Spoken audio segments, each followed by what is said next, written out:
Sampai saat ini juga Mas Faiz selain menjadi peneliti senior di Mahkamah Konstitusi, juga masih aktif mengajar di beberapa universitas.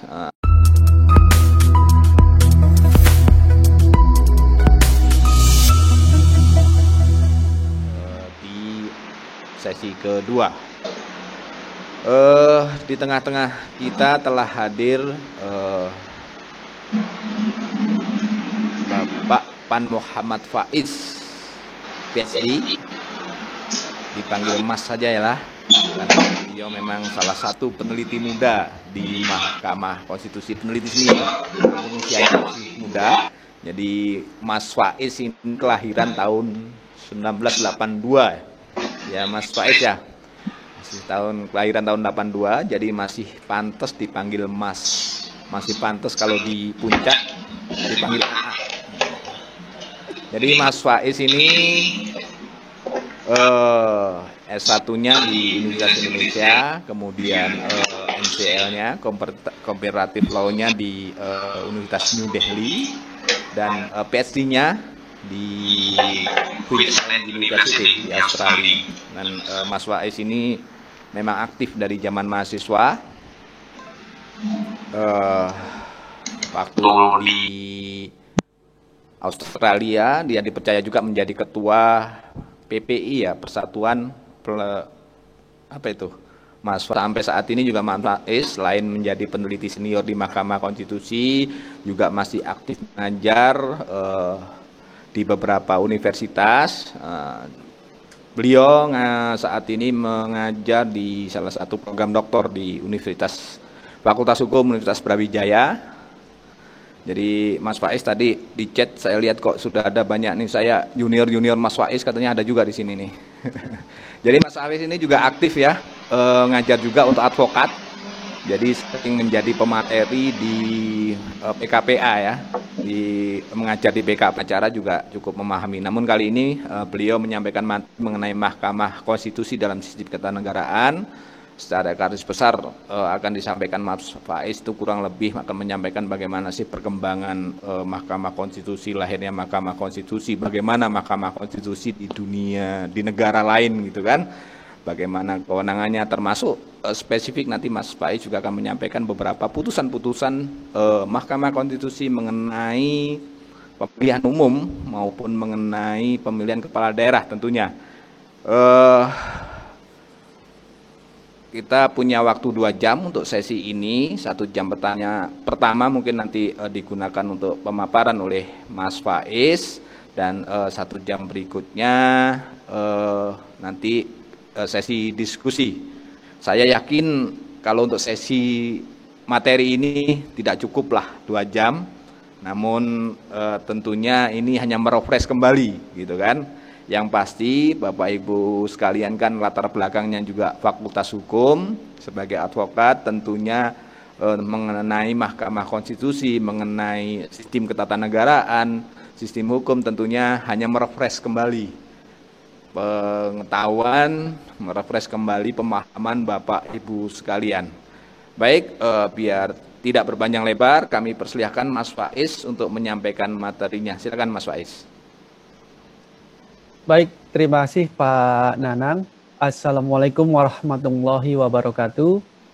Selamat pagi, selamat siang, salam sejahtera untuk kita semua. Om Swastiastu, Namo Buddhaya, dan salam kebajikan. Sebelumnya saya ucapkan terima kasih kepada Bapak Ibu rekan-rekan di Pusdik yang telah memberikan saya kesempatan untuk menyampaikan materi ini kembali. Ini sudah beberapa gelombang untuk BIMTEK Hukum Acara Persisian Hasil Pemilihan Kepala Daerah, dan apa yang akan kita pelajari hari ini untuk Bapak Ibu semua, memang ini akan menjadi dasar ya, tidak langsung spesifik tentang hukum acara Mahkamah Konstitusi. Rekan-rekan penyelenggara sudah mempersiapkan ya secara sistematis urutannya. Pertama kita mengetahui dulu tentang Mahkamah Konstitusi, lalu kemudian nanti spesifik hukum acara sampai dengan nanti teknisnya. Nah, jadi kalau memang Bapak Ibu yang sudah tidak sabar ingin mempelajari teknis beracaranya, mungkin perlu juga untuk mencermati terlebih dahulu apa yang akan saya sampaikan, karena beberapa hal meskipun tidak langsung terkait dengan pilkada, tetapi ada kewenangan-kewenangan yang berkaitan dengan pelaksanaan pemilu yang nanti akan saya sampaikan. Dan kalau ada, saya melihat sebagian wajahnya familiar, mungkin pernah beracara di Mahkamah Konstitusi, atau mungkin dulu pernah ikut PKPA yang di mana saya menjadi pemateri, ataupun di tempat lain. Nanti kita bisa berdiskusi lebih lanjut. Dan saya izin kepada penyelenggara untuk share screen materinya, agar Bapak Ibu peserta bisa lebih mudah memahami gitu. Nah, jadi kita mulai untuk slide berikutnya, di apa saja yang akan saya sampaikan. Yang pertama, ini mengenai model peradilan konstitusi dan pembentukan MK itu sendiri. Dan kemudian yang kedua, saya juga akan menyampaikan tentang kedudukan MK dalam struktur ketatanegaraan, supaya ini clear bagi Bapak Ibu semua. Mungkin banyak yang sering beracara di MA, lalu bedanya dengan MK seperti apa. Dan yang ketiga, saya akan menyampaikan tentang justru kewenangan dan fungsi MK ini yang cukup penting di luar persisian hasil pemilihan umum. Dan terakhir, saya akan menyampaikan beberapa contoh putusan-putusan MK, terutama yang terkait dengan pengawalan prinsip demokrasi dan pemilihan umum, sampai dengan statistik putusan MK. Nah, nanti Bapak Ibu bisa melihat kira-kira akan seperti apa proses penanganan dan perkara atau kasus-kasus di tahun 2020 ini. Nah, nanti kita punya sesi tanya jawab. Silahkan, misalnya Bapak Ibu ingin bertanya di kolom chat, nanti akan disampaikan oleh moderator. Nah, kita mulai bagian pertama tentang perkembangan peradilan konstitusi. Ya, ini silahkan diklik saja satu persatu. Mahkamah Konstitusi berdiri ini tidak terlepas dari yang namanya perkara dari Marbury versus Madison. Ini adalah pertama kali, ya, Mahkamah Agung Amerika Serikat membatalkan undang-undang buatan Kongres atau parlemen. Namun bukan perkara yang pertama. Tetapi ini yang menjadikan konsep pengujian konstitusionalitas undang-undang, atau istilah kita sering dengar judicial review, menjadi sesuatu yang dijadikan dasar bagi pengadilan untuk menguji produk parlemen. Nah, bagaimana dengan MK itu sendiri, Bapak Ibu semua? MK atau Constitutional Court pertama kali berdiri bukan di Amerika Serikat, tetapi dia di Eropa, yaitu di negara Austria tahun 1920. Pada saat itu, inisiatornya adalah yuris yang sering kita dengar kalau dalam ilmu perundang-undangan, Hans Kelsen. Nah, beliau kemudian membentuk MK terpisah justru dari Mahkamah Konstitusi. Mengapa? Karena ingin menetralkan Mahkamah Agung di Austria, sementara hal-hal yang berkaitan dengan perkara konstitusi, perkara politik, itu dijadikan kewenangan Mahkamah Konstitusi Austria atau Bundesverfassung Gerichtshof.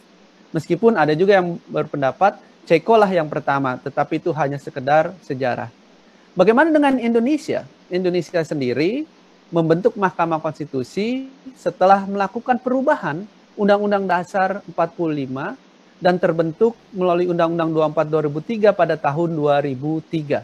Ya, jadi kalau kita mau compare dengan Mahkamah Agung Amerika Serikat di tahun 1803, lalu MK Indonesia 2003, ya mungkin sedikit terlambat, hanya 2 abad lah kurang lebih gitu. Tetapi bukan masalah keterlambatannya, tetapi justru Indonesia bisa kemudian belajar cepat dan belajar banyak dari berbagai negara, sehingga sejak 2 tahun lalu Indonesia, kita sebagai negara Bapak Ibu semua, ini diberikan kepercayaan sebagai sekretariat dari Asosiasi Mahkamah Konstitusi se-Asia. Jadi dengan jumlah yang kurang lebih 18 dan akan terus bertambah, pusatnya untuk koordinasi dan planning ada di Indonesia. Jadi ini salah satu pengaruh Indonesia bagi negara Asia yang mudah-mudahan juga kemudian ke negara-negara selanjutnya. Nah, ini soal perkembangannya, nanti kita bicara lebih detail. Berikutnya,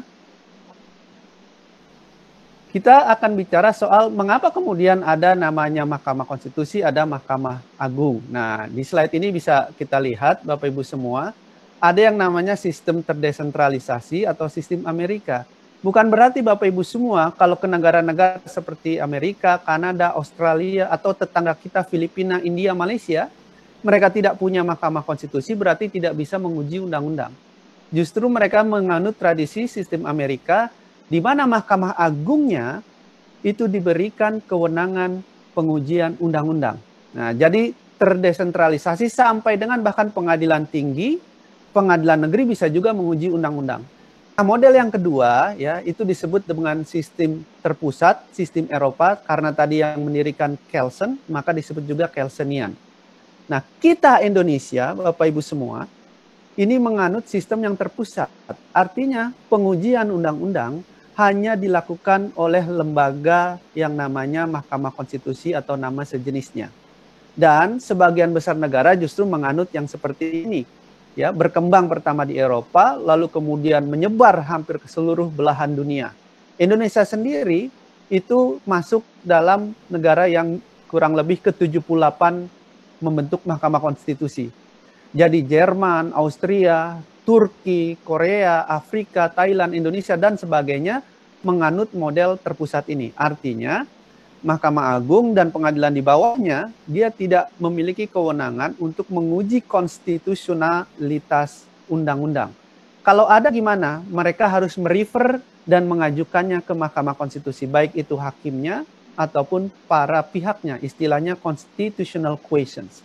Nah, jadi dua ini tidak perlu membingungkan ketika nanti ternyata, oh di negara lain tidak ada, bukan berarti tidak ada MK, tetapi mereka tidak juga memiliki kewenangan, itu dilekatkan diadopsi oleh Mahkamah Agungnya masing-masing. Nah, jadi modelnya seperti itu. Dan berikutnya, mengenai model ini, khusus MK, nah ini Bapak Ibu semua, ada yang model pertama, namanya Judicial Review, ya, Mahkamah Konstitusi penyebutannya atau Tribunal Konstitusi, ya, silahkan diklik saja. Kemudian ada Dewan Konstitusi, ya, ada juga yang menyebut Mahkamah Konstitusi dan nama lainnya. Nah, apa bedanya dari ketiga ini? Nah, ini yang perlu diperhatikan. Karena banyak pertanyaan juga, bukan hanya dari kalangan advokat, tapi juga akademisi dan para peminat hukum seperti itu. Yang pertama yang paling kiri nih Bapak Ibu. Judicial Review, apa maksudnya? Sistem ini yang memberikan kewenangan kepada peradilan konstitusi hanya menguji undang-undang yang sudah disahkan dan diundangkan.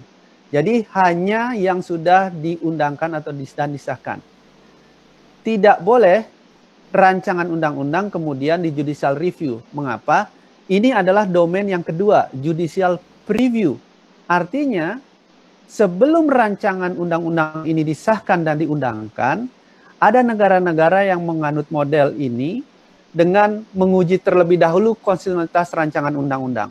Tentu ada plus minus antara judicial review atau judicial preview. Di mana plus minusnya? Nah, ini bisa jadi diskursus kita. Kalau judicial review, ini dianggap sudah sulit dan sudah mengeluarkan banyak energi, biaya, dan lain sebagainya.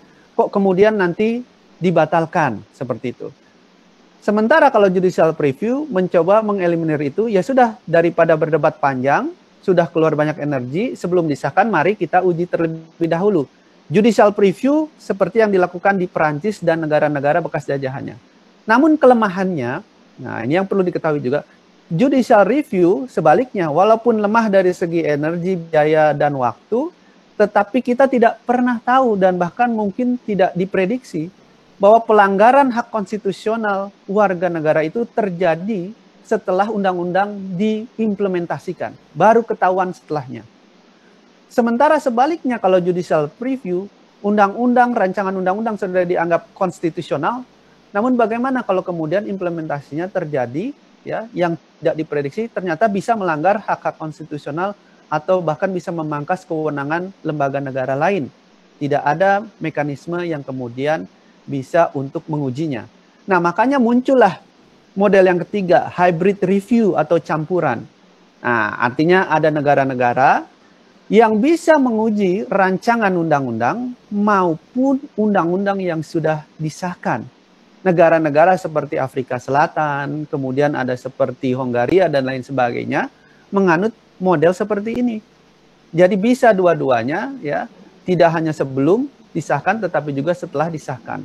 Nah, Indonesia menganut yang mana? Ya, kalau Bapak Ibu sudah pernah praktik atau memahami soal ini, kita masuk ke kategori yang paling kiri nih, judicial review. Jadi hanya sudah diundangkan.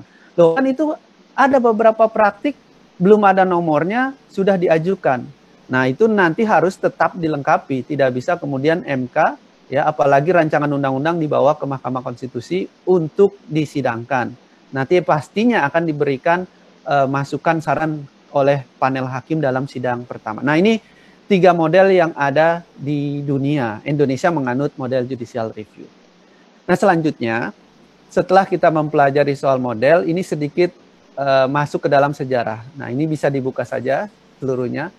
Meskipun tadi saya bilang perbedaannya dengan Amerika 2 abad atau 200 tahun, dan dari Austria kita berbeda kurang lebih 80 tahun, tapi Bapak Ibu perlu juga mengetahui, ternyata gagasan untuk judicial review ini sudah dibahas sejak kita pertama kali menyusun Undang-Undang Dasar. Para founding parents kita di tahun 1945 di sidang BPUPK itu sudah mengusulkan, Muhammad Yamin mengusulkan, pada saat itu namanya masih bukan Mahkamah Agung, ya, tetapi Balai Agung, disebut Balai Agung, dan dikatakan harusnya Balai Agung bisa membanding. Nah, istilah menguji pada saat itu namanya membanding. Membanding apa? Undang-undang yang dibuat di Balai Agung. Tetapi usulan ini kemudian di-challenge, ya, oleh Supomo. Dikatakan kita tidak menganut trias politika ala Montesquieu karena MPR yang tertinggi. Kita tidak punya para pakar dan kita tidak mengerti hal-hal tersebut, kurang SDM dan lain sebagainya, tidak perlu dipaksakan. Nah, ada perdebatan yang memang sudah menginginkan adanya judicial review, tapi kemudian dia menguap dan tidak jadi dimasukkan di dalam Undang-Undang Dasar 45. Lalu pada masa Orde Lama, ya, di konstitusi masukkan lagi, tetapi karena kita tahu dan ada dekret presiden, kita tidak memiliki yang namanya Undang-Undang Dasar baru pada tahun 1959. Barulah pada Orde Baru secara terbatas diberikan kewenangan menguji peraturan di bawah undang-undang terhadap undang-undang, tetapi bukan undang-undang. Dan baru ada setelah era reformasi, di mana MK dibentuk, salah satu kewenangannya menguji undang-undang. Nah, ini sejarah singkatnya, nanti bisa dipelajari lebih mendalam. Kemudian, ya, setelah kita mengetahui sistem, model, sejarah, bagaimana kedudukannya sekarang, ya, MK di Indonesia, Bapak Ibu semua, ini bukan berada di atas Mahkamah Agung, bukan juga berada di bawah Mahkamah Agung, bukan menjadi bagian Mahkamah Agung seperti pengadilan-pengadilan khusus lainnya. Namun kedudukannya sama dan sederajat. Kalau yang sebelah kiri kita sebut eksekutif, yang di tengah kita sebut legislatif, maka yang di kanan disebut yudikatif. Loh, ini ada hijau KY nih. Kok KY nggak sama gitu. Nah, KY yang kita sudah tahu bersama Komisi Yudisial, kewenangannya dia tidak berkaitan untuk memutus perkara, ya, tetapi mengusulkan calon hakim agung dan menjaga martabat hari para hakim. Jadi kedudukannya dia tidak dimasukkan menjadi kekuasaan yang sederajat dengan MA dan MK, meskipun hanya masuk di dalam kekuasaan kehakiman. Nah, seperti itu.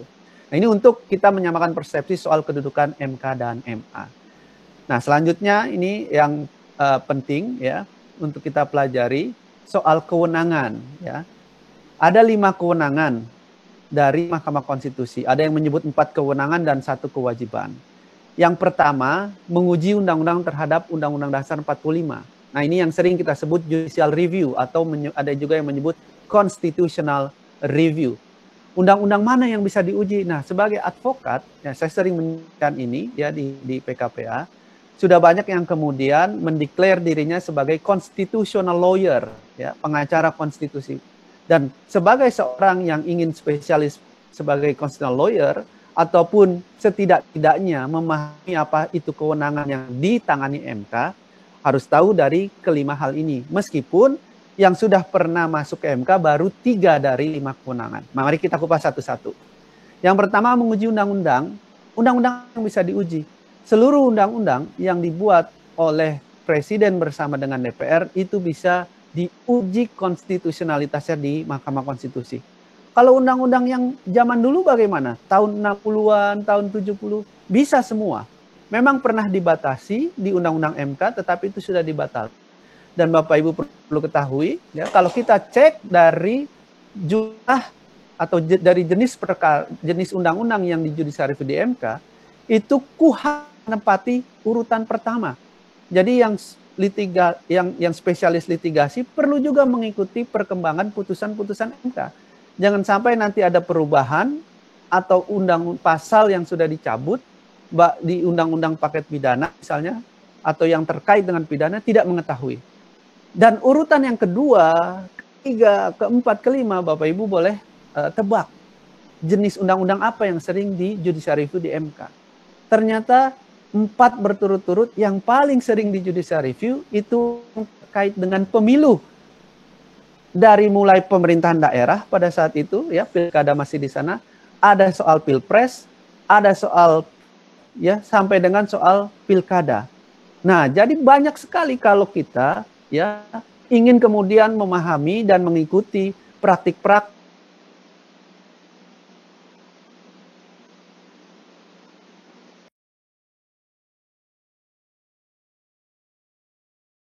Undang-Undang Dasar ini melakukan studi banding, kajian perbandingan. Beberapa diantaranya dengan Thailand, Afrika Selatan, kemudian dengan Mahkamah Konstitusi Jerman dan Austria, dan menemukan juga beberapa seperti Dewan Konstitusi Perancis sampai dengan di Kamboja yang menggunakan pengujian rancangan undang-undang. Nah, ternyata dipilihlah. Nah, ini soal pilihan politik atau istilahnya legal policy. Para perumus undang-undang lebih memilih saat itu lebih baik kita menguji saja undang-undang yang sudah disahkan. Karena dulu sebelumnya yang dituntut oleh para civil society, terutama para pembela HAM, adalah undang-undang yang sudah ada dan eksis pada saat itu, terutama yang diterbitkan sebelum era reformasi, dan itu dianggap banyak melanggar hak asasi manusia warga negara, harus juga bisa di judicial review. Ya. Kalau rancangan undang-undang yang diberikan kepada Mahkamah Konstitusi, maka undang-undang yang sudah eksis, sudah ada pada saat itu tidak bisa diganggu-gugat. Nah, jadi ada pilihan memang plus minusnya. Kecuali pada saat itu berpikir rancangan undang-undang saja, tetapi kemudian yang eksis juga ada.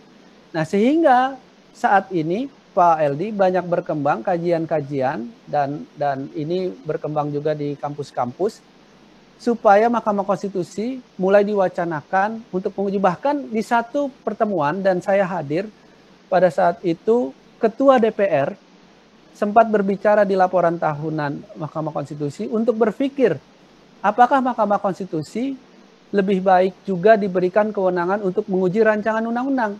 Karena ya perlu dipahami para pembentuk undang-undang kadang juga berpikir, aduh udah sulit-sulit dibentuk, kemudian dibatalkan, sia-sia nih.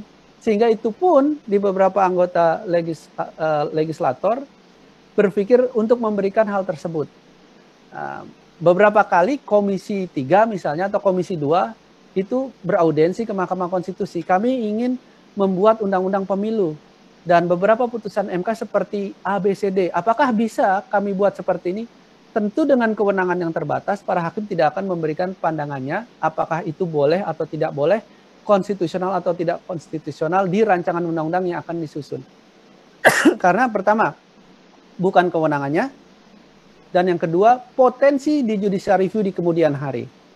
Tetapi kalau memang ternyata sudah sah, apakah mau memilih sekedar rancangan undang-undang? Nah, kalau sekedar rancangan undang-undang, balik lagi. Bagaimana dengan undang-undang yang sudah ada? Sementara KUHP kita tahu ya, KUHP itu sering sekali di judicial review dan itu ada sejak sebelum era reformasi. Maka banyak yang mengarah ke pilihan ketiga, bisa sekedar rancangan undang-undang maupun dari undang-undang yang sudah disahkan. Nah, ini sifatnya masih sebatas wacana, tergantung kemudian arah pembangunan hukum dan sistem hukum kita mau dibawa kemana. Tetapi kalau ingin merujuk kepada beberapa negara, sudah ada beberapa praktik yang bisa dijadikan referensi atau rujukan. Jadi alasannya seperti itu, mengapa kemudian tidak memilih. Karena umumnya yang memilih untuk hanya diberikan kewenangan pengujian rancangan undang-undang itu disebut sebagai Constitutional Council atau Conseil Constitutionnel dalam bahasa Perancis. Dan isinya, nah ini agak lebih kuasi lembaga peradilan. Setengahnya adalah lembaga politik, setengahnya lembaga peradilan. Mengapa dikatakan seperti itu? Karena misalnya di Perancis ya atau di negara-negara seperti di Uzbekistan, itu yang menjadi anggota dari Dewan Konstitusi, bahkan ada kuota khusus mantan presiden otomatis menjadi anggota Dewan Konstitusi seumur hidup. Nah, lalu kemudian mantan ketua parlemen dan seterusnya. Beda dengan Mahkamah Konstitusi yang isinya justru didominasi para akademisi, para praktisi, ya, kemudian tokoh-tokoh nasional dan lain sebagainya. Nah, jadi itulah plus minus dan mengapa kemudian ada pilihan yang mengarah kepada pengujian undang-undang. Setelah sekitar 17 tahun berdiri, kemudian ada wacana apakah perlu dikembangkan sampai dengan menguji rancangan undang-undang juga atau tidak. Sehingga tidak membuat heboh terlebih dahulu. Meskipun kalau sudah dinyatakan konstitusional, tapi setelah disahkan, kemudian implementasinya ternyata bermasalah ditemukan di kemudian hari, ya masih bisa diuji lagi. Ya, itu positif dari menggunakan model hybrid review yang tadi Pak Eldi pertanyakan. Yang kedua, Pak Sugiarto di Tegal, ini ada 4 pertanyaan ya. Satu soal hak uji undang-undang ya. Kalau satu orang bisa tidak menguji undang-undang? Bisa. Bahkan pengujian undang-undang APBN terkait 20% anggaran pendidikan, Pak Sugiarto, itu diajukan pertama kali oleh seorang guru namanya Pak Fatul Hadi.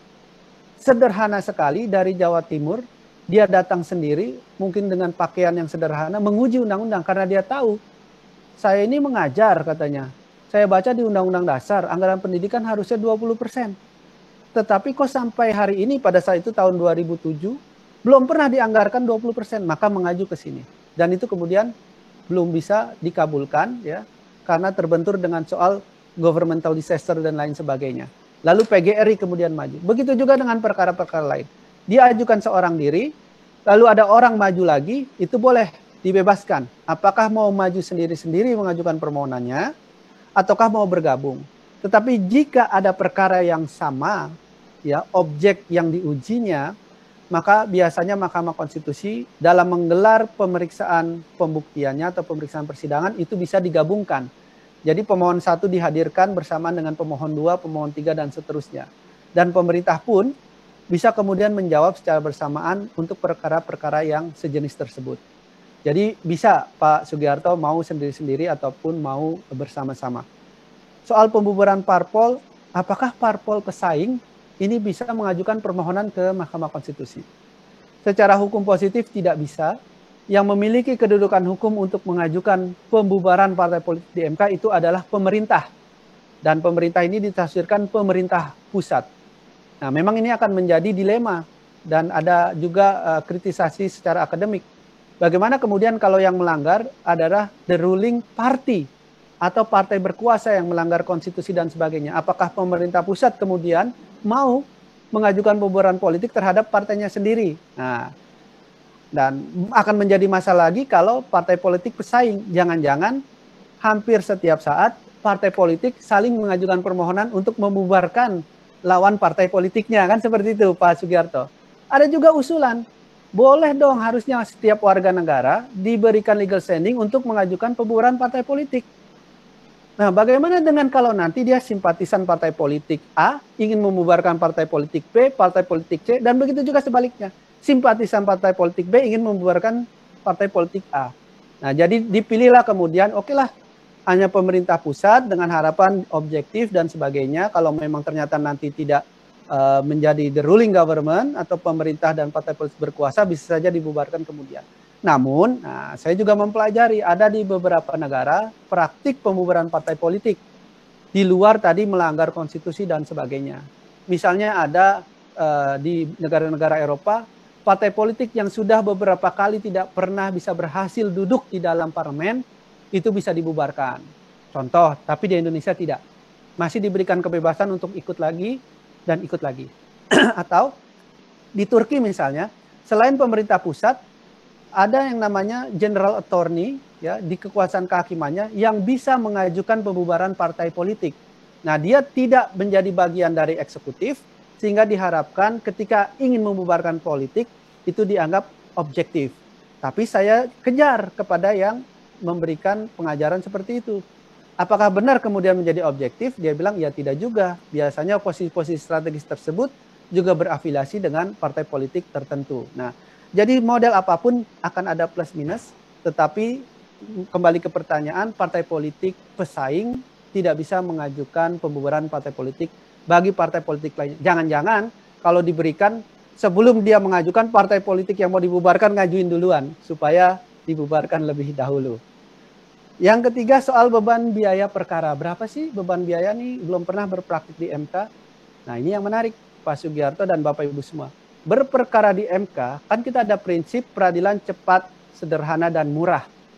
Di Mahkamah Konstitusi itu prinsipnya peradilan cepat, sederhana, dan gratis. Ingin mengajukan permohonan pengujian undang tidak dipungut biaya.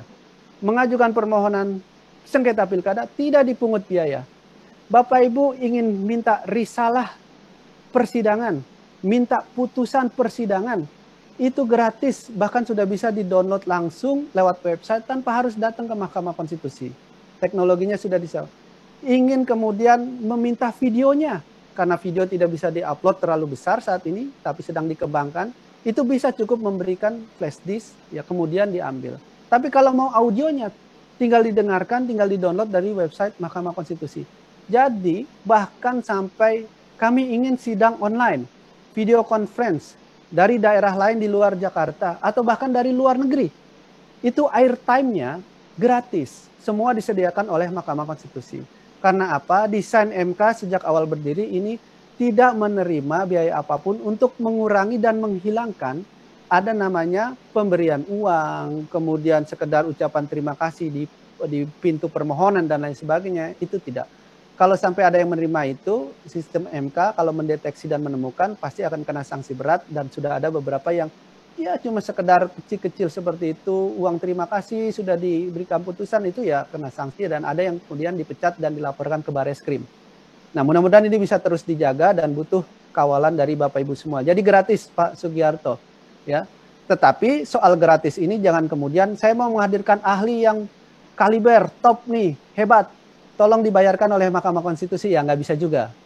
Kecuali Mahkamah Konstitusi ya punya juga ya inisiatif untuk menghadirkan ahli, lah itu sudah menjadi beban Mahkamah Konstitusi. Tapi kalau para pihak ingin menghadirkan saksi, ingin menghadirkan ahli, ya biayanya tentu ditanggung sendiri-sendiri, tergantung dari kesanggupan masing-masing dan tidak diminta MK untuk membiayai mereka. Nanti banyak yang pengen wisata ke Monas menjadi saksi dan ahli gitu.